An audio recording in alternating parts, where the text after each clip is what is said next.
One comes to me in times of need. The other is plastered on the wall.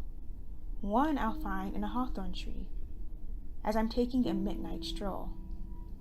Hello, friends, and welcome back to Aubrey's Things, a podcast about the paranormal. Today, I'll be continuing a brief video on the different types of spirits. These are lesser known spirits, and while I won't be doing another video dedicated to spirit types next, expect to see videos about spirit types popping up in the future.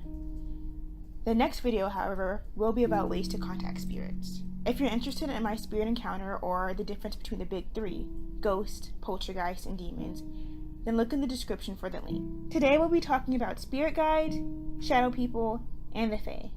I'll be giving a brief description of each of them. Also, I'll have YouTube videos from where I learn information about them and books that might help, so look in the descriptions for those links as well.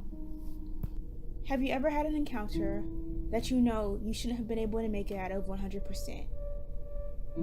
Have there been times when you've been alone, but you don't really feel alone? Times when you're scared out of your mind about something, but suddenly a calming sensation comes out of nowhere and you feel better?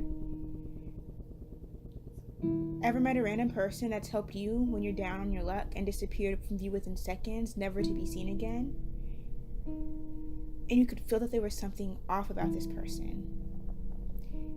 There have been countless stories of people being saved by beings that they've never seen before, or people who've come at random moments to offer you hope when you thought all hope was lost, only to disappear within seconds.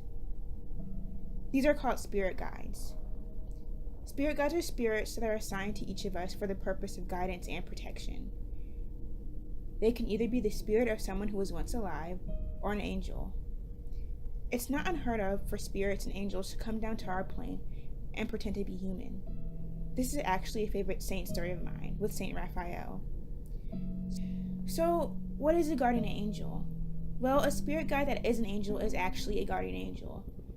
The term spirit guide is just a term that belongs to a spirit that isn't an angel.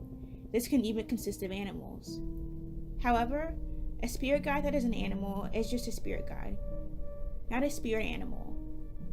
That term belongs to certain Native American cultures and should not be used by anyone who doesn't come from that culture. The next entity we'll be discussing are shadow people. Off the bat, I'll say that shadow people are one of the entities I know about the least, and that the only reason I include them is because my sister has seen one, and because I believe I saw one in a dream once. Shadow people are what they sound like. Humanoid entities that look like shadows. They're typically seen from the corner of people's eyes and their peripheral vision. There's no definite explanation for them. Some people say they're a sign of a spirit being present, while others think differently. For example, according to the article, What Are Shadow People? These supernatural entities are scarier than any horror movie by Nina Collins from Bustle.com. Shadow people are also speculated to be aliens and interdimensional beings. My personal theory is that they are spirits crossing over, so quick and so subtle that we typically only see them out of the corner of our eyes. By the time we turn our head to look at them, they're gone. However, there have been reports of named spirits presenting themselves as shadow people, such as demons, poltergeists, and even ghosts. It's also important to note that some are dangerous while others are harmless. So, are shadow people their own category, their own species, or just another form that a named entity can take? I personally think they're all three, and then some. I doubt anyone will ever know what a shadow person is, but these theories are intriguing. Essentially, I don't think anyone is wrong. You'd have to ask a shadow person to find out. However, I really do like the alien bit, and I'll look more into that. The last entity we'll be discussing are the Fae. This will be a very brief discussion of them. Commonly mistaken for looking like Tinkerbell, the term Fae covers a wide variety of creatures. The Fae aren't just one thing. Again, this is another, no one has a definite definition of them, kind of entity, but I'll be giving a brief description of common beliefs. They are beings that have roots in Celtic mythology and are said to originate in places like Ireland, Scotland, and Wales. However, it's possible to find them in other areas aside from these three, and they can be found in nature.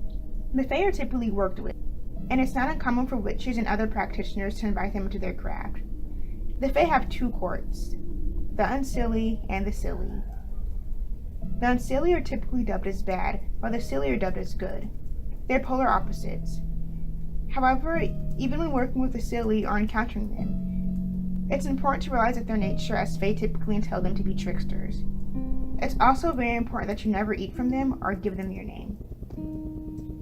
Typically, practitioners work with the Fae by offering them food in exchange for services.